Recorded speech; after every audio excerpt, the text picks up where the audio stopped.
차가운 북극 기류가 남하하면서 오늘 밤부터 기온이 급강하합니다. 내일 아침 출근길 체감온도가 섭씨 영하 10도까지 내려갈 것으로 예보돼 있습니다. 뉴욕시는 한파주의보를 발령했습니다. 취업비자 발급 심사가 더 강화됩니다. 연방정부가 각 지역 공간에 H-1B, 전문직 취업비자 신청자가 온라인 검열 관련 업무를 하지 않았는지 확인하라고 지시했습니다. 이민법원 적체가 심각한 수준입니다. 전국적으로는 340만여 건의 이민소송이 계류 중입니다. 한인 관련 소송 건수도 500여 건에 이르는 것으로 나타났습니다.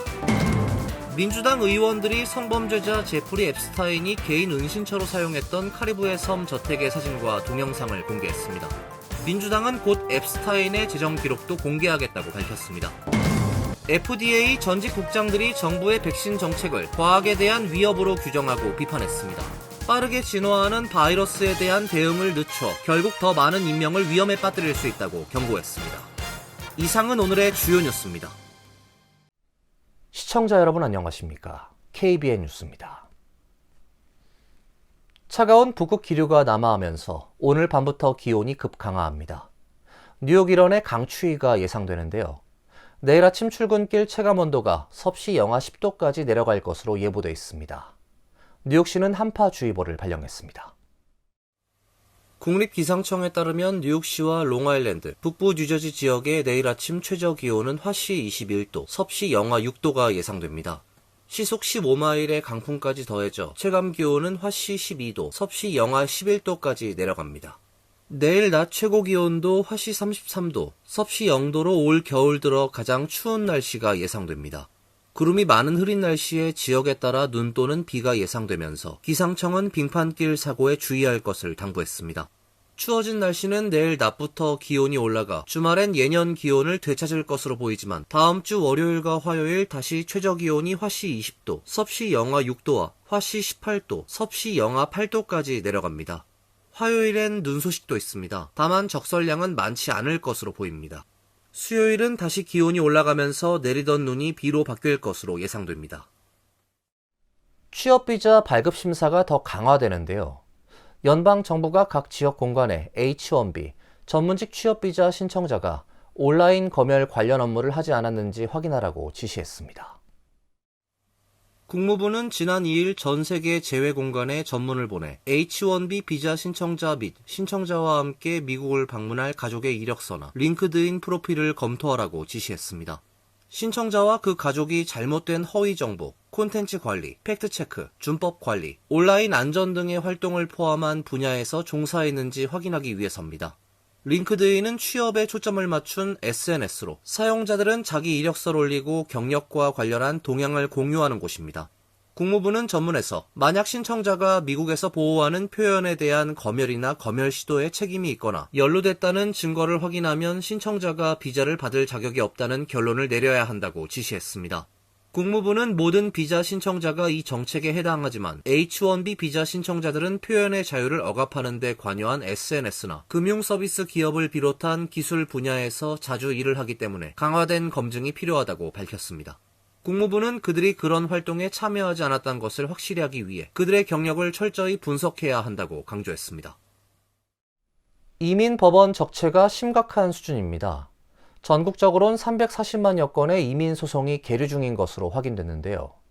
이 중 한인 관련 소송 건수가 500여 건에 이르는 것으로 나타났습니다. 주별로는 캘리포니아가 가장 많고 뉴욕과 뉴저지가 뒤를 이었습니다. 시라큐스 대학교 산하 연방 데이터 분석센터에 따르면 8월 현재 전국 이민법원에 계류 중인 한인 관련 소송 건수는 총 509건입니다. 지난해 378건보다 약 35% 증가한 수치입니다.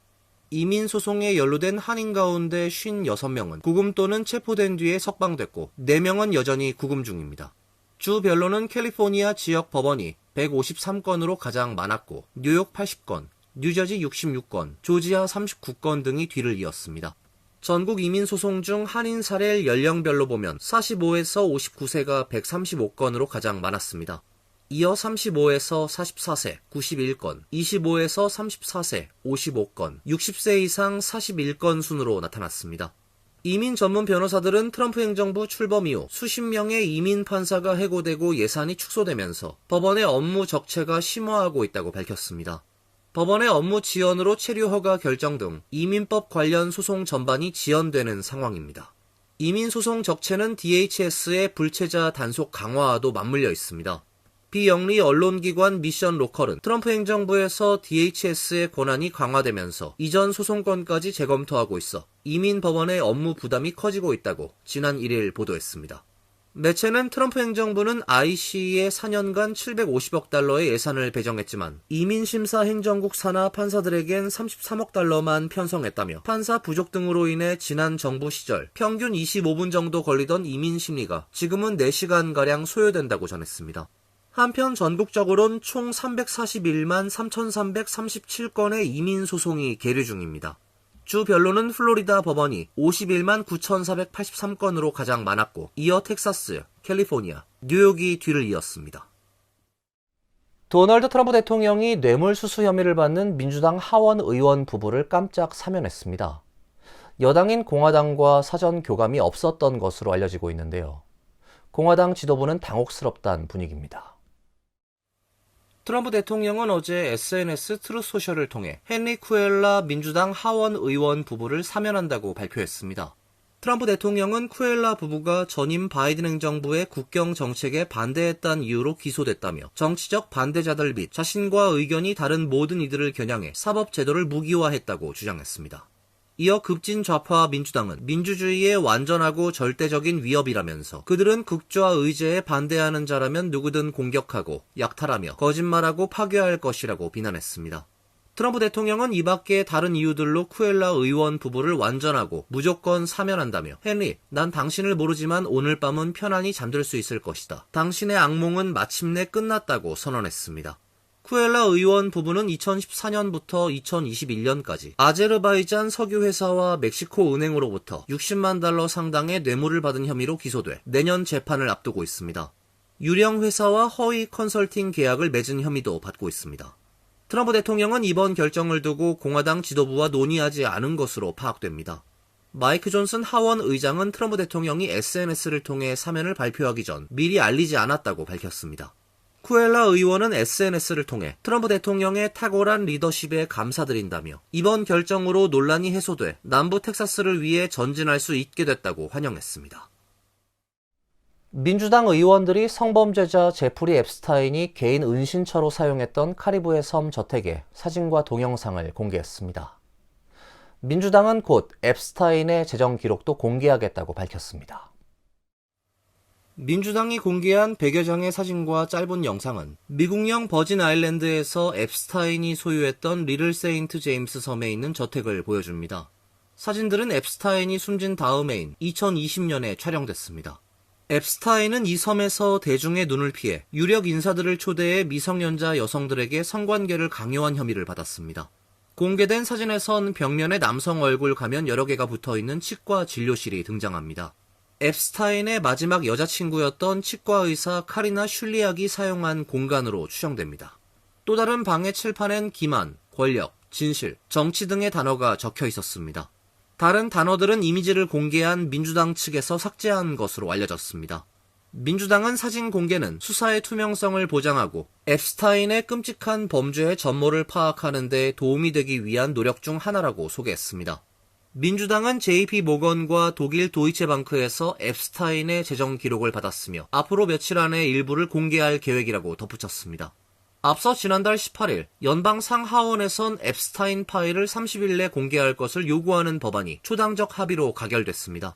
뉴욕타임스는 트럼프 대통령이 법안에 서명을 했지만 상당한 예외 조항이 포함돼 있어 방대한 파일 중 얼마나 많은 부분이 공개될지는 미지수라고 전했습니다. FDA 전직 국장들이 정부의 백신 정책 방향을 과학에 대한 위협으로 규정하며 한 목소리로 비판했습니다. 백신 개발을 위축시키면 빠르게 진화하는 바이러스에 대한 대응을 늦춰 결국 더 많은 인명을 위험에 빠뜨릴 수 있다고 경고했습니다. CNN에 따르면 공화당과 민주당 행정부에서 임명된 전직 FDA 국장 12명은 어제 의학학술지 뉴잉글랜드 저널 오브 메디신에 공공기고문을 내고 현 FDA 지도부의 움직임이 공중보건을 심각하게 위협한다고 경고했습니다. 최근 비나이 프라사드 FDA 백신 부문 책임자가 최근 내부 문건을 통해 백신 승인 절차를 대폭 강화하겠다고 밝힌 데 따른 반응입니다. 프라사드는 코로나19 백신이 어린이 10명의 사망 원인이란 내부 분석 결과를 제시하며 임산부 대상 백신 허가 요건 강화, 동시 접종 안전성 연구 확대 등 사실상 백신 승인 문턱을 크게 높이는 방안을 예고했습니다. 하지만 이 주장에 근거가 된 데이터나 분석 과정은 전혀 공개되지 않았습니다. 전직 FDA 국장들은 선별된 증거를 재해석하고 FDA의 과학적 무결성을 지탱해온 규범을 급격히 파괴하는 방식이라고 강하게 비판했습니다. 이들은 현 당국자들의 독단적 결정이 백신 개발의 혁신과 경쟁을 위축시키고 빠르게 진화하는 바이러스에 대한 대응을 늦춰 결국 더 많은 인명을 위험에 빠뜨릴 수 있다고 경고했습니다. FDA뿐 아니라 CDC에서도 과학적 원칙이 흔들리고 있다는 우려가 제기되고 있습니다. 로버트 F. 케네디 주니어 보건복지부 장관은 예방접종 자문위원회 위원을 전원 해고하고 자신과 코드가 맞는 인사들로 교체했습니다. 새롭게 구성된 위원회는 오늘과 내일 회의를 개최하고 지난 34년 모든 신생아에게 적용됐던 비형간염 백신 접종 원칙을 변경하는 안건을 표결에 붙일 예정입니다. 수십 년간의 연구 결과를 무시하는 처살한 비판이 이어지고 있습니다. MTA가 무임승차 방지를 위해 새로운 방식의 요금 게이트를 설치하기 시작했습니다. 20개역의 우선 설치의 효과를 검증한 뒤에 전체 역으로 설치를 확대할 계획입니다. MTA가 지난 4월 발표한 전철역 무임승차 방지 기능을 강화한 새로운 자동 문형 게이트를 20개역에서 시범적으로 설치하고 있습니다. 새로운 게이트는 높고 넓은 양방향 유리문 구조로 뛰어넘거나 여러 명이 동시에 밀고 들어가는 무임승차 행위를 어렵게 만들도록 설계됐습니다. MTA는 올해 말까지 맨해튼 14스트릿, 유니언 스퀘어역, 42스트릿, 포트 오소리티 버스터미널역 등 20개역에 우선적으로 현대식 게이트를 설치할 계획입니다. 장기적으로는 2029년까지 약 150개역으로 확대할 것을 목표로 하고 있습니다. 승객들은 엇갈린 반응을 내놓고 있습니다. 일부는 유리문이 쉽게 파손될 것처럼 생겼다고 우려하는 반면 무임승차 방지를 위해 효과가 있다면 적극 도입해야 한다는 의견도 있습니다. MTA는 새 게이트의 안정성과 비용 대비 효과를 검증한 뒤 추가 설치 여부를 최종 결정할 계획입니다. 뉴욕 퀸스의 한 맥도날드 매장이 학교 시간대에 10대 청소년들의 출입을 금지하고 나섰습니다. 출입문에 보안 요원인 맥 바운서를 설치하고 학생들이 매장 안으로 들어오지 못하게 하고 있습니다. 뉴욕 포스트에 따르면 퀸즈 포레스트 힐스의 맥도날드에서 학교가 끝나는 시간인 오후 2시부터 4시 사이에 성인을 동반하지 않은 미성년자의 출입을 금지했습니다. 이 시간 동안 학생들은 온라인 주문이나 드라이브 스루만 이용할 수 있고 주문한 음식은 매장 직원이 밖으로 나와서 전달합니다. 매장 출입문 앞에는 보안 직원인 맥 바운서가 상시 대기하며 학생들의 출입을 통제합니다. 이 정책은 일부 난폭한 학생들이 매장에 들어와 난투극을 벌이는 등 여러 범죄 행위를 막기 위해 시행됐습니다. 올해에만 이 매장에서 폭행과 무질서 행위 등으로 15차례 경찰 신고가 접수됐다고 합니다. 보안 직원 맥 바운서는 이들 세대는 정말 다르다며 성별에 상관없이 사람을 밀어붙이고 무시하는 등 온갖 짓을 다 한다고 어려움을 토로했습니다. 20명 남짓의 학생들이 때로 몰려와 직원을 일부러 괴롭히는 경우도 빈번합니다. 하지만 학생들은 끔찍하고 불필요한 조치라고 불만을 표했습니다. 그러나 다른 고객과 직원들은 해당 조치는 적절하며 예전에 비해 더 안전해졌다고 밝혔습니다. 이어서 간추린 소식입니다. 맨해튼 록펠러 센터에서 크리스마스 트리 점등식이 열렸습니다. 크리스마스 트리는 높이 23m의 노르웨이 가문비 나무에 약 5만 개의 LED 조명과 408kg짜리 스와로브스키 별장식이 설치됐습니다. 이 나무는 지난달 6일 뉴욕주 이스트 그린부시에서 기증받은 노르웨이 가문비 나무로 높이 약 23m, 무게 11톤에 달합니다. 트리는 내년 1월 중순까지 록펠러 센터에 전시된 뒤 국제주거복지 비영리단체 헤비타드에 기증돼 주택 건축용 목재로 재활용될 예정입니다. 고용정보업체 ADP는 11월 미국의 민간기업 고용이 전월 대비 32,000명 감소했다고 밝혔습니다. 지난 2023년 3월 53,000명 감소 이후 2년 8개월 만에 가장 큰 감소폭입니다. 다우존스가 집계한 전문가 전망치는 11월 중 고용이 4만 명 증가할 것이란 예상이었습니다. ADP 집계 민간 고용은 지난 6월에 이어 8에서 9월에도 2개월 연속 감소하며 고용 약화를 시사해왔습니다. 대다수 업종에서 고용이 약화된 가운데 전문 사업 서비스 2만 6천 명, 정보 2만 명, 제조업은 1만 8천 명이 감소했습니다. 특히 종업원 50명 미만 소형 사업체 고용이 12만 명 감소해 11월 고용 감소를 주도했습니다. 반면 10명 이상 사업체는 고용이 전월 대비 증가했습니다. 뉴저지주는 내년 1월부터 휘발유세를 인상한다고 밝혔습니다. 현재 부과되고 있는 갤런당 4달러 49센트에서 42센트 오른 4달러 91센트가 됩니다. 경유에 대한 세금도 현재의 갤런당 5달러 19센트에서 내년 1월부턴 42센트 오른 5달러 61센트로 오릅니다. 이번 인상은 필머피 뉴저지 주지사가 지난 3월 연간 약 20억 달러의 교통 신탁기금 확보를 목적으로 2025년부터 29년까지 5년간 매년 갤런당 약 2센트씩 휘발유세를 인상하는 법을 발효시킨 데 따른 것입니다. 여기에 물가 인상분을 반영해 인상폭이 결정된 것입니다. 뉴저지주 휘발유세는 10년 전인 지난 2016년의 경우 미 전국에서 가장 낮은 수준이었지만 이후 상승을 거듭해 올해는 미 전체에서 휘발유세가 8번째로 비싼 주가 됐습니다. 교육매체 초크비트 보도에 따르면 뉴욕시가 지난 5월 예산 부족을 이유로 교육 바우처 신규 접수를 중단한 뒤 대기자 명단은 현재 1만 명까지 급증했습니다.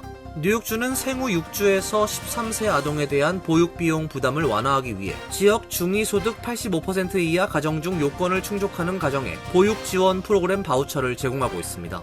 정부가 보육비용을 대신 지급하는 방식으로 소득이 낮을수록 본인 부담금은 낮아집니다. 하지만 코로나 팬데믹 이후 연방 지원금이 축소되면서 프로그램 재원은 줄었고 시, 주 정부 간 예산 책임을 둘러싼 갈등이 이어지며 결국 5월 신규 등록이 중단됐습니다. 환율과 증권 소식입니다.